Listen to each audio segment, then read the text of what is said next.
Entering from the dimness of the stairwell, you practically had to squint.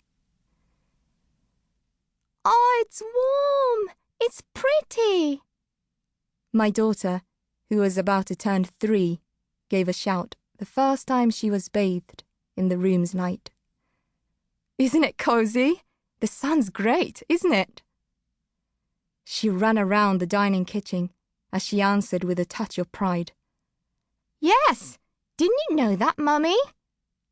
I felt like giving myself a pat on the head for having managed to protect my daughter from the upheaval around her with a quantity of light. The one window that caught the morning sun was in a cubby hole beside the entrance, a kind of storage room less than 2 tatami mats in area. I decided to make that our bedroom. Its east-facing window overlooked platforms hung with laundry on top of the crowded neighboring houses, and the roofs of office buildings smaller than Fujino No. 3. Because we were in a shopping district around the station on the main loop line, not one of the houses had a garden. Instead, the neighbors lined up on the platforms and rooftops, all the potted plants they could lay their hands on, and even set out deck chairs, so that the view from above had a very homey feeling. And I often saw elderly people out there in their bathrobe, yukata. There were south-facing windows in every one of the straight line of rooms, the 2-mat, the dining kitchen, and the 6-mat. These looked over the roof of an old low house and onto a lane of bars and eateries. For a narrow lane, it saw a lot of traffic, with horns constantly blaring. To the west, at the far end of the long, thin apartment, a big window gave onto the main road. Here, the late sun and the street noise poured in without mercy. Directly below, one could see the black heads of pedestrians who streamed along the pavement towards the station in the morning and back again in the evening. On the footpath opposite, in front of a florist's, people stood still at a bus stop. Every time a bus or lorry passed by, the whole 4th floor shook, and the crockery rattled on the shelves.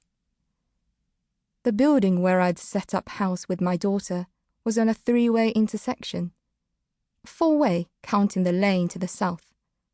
Nevertheless, several times a day, a certain conjunction of red lights and traffic flow would produce about 10-second silence.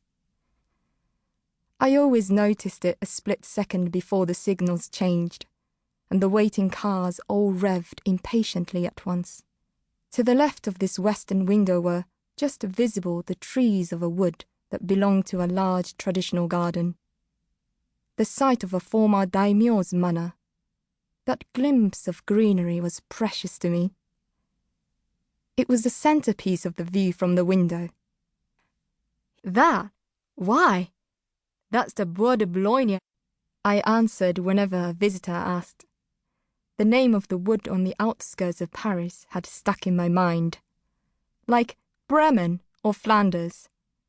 Some place named in a fairy tale, and it was kind of fun just to let it trip off my tongue.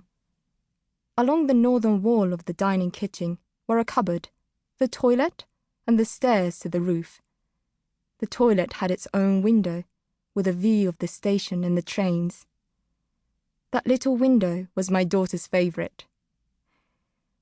We can see the station and the trains, and the house shakes, she proudly reported to her daycare teacher and friends at the start.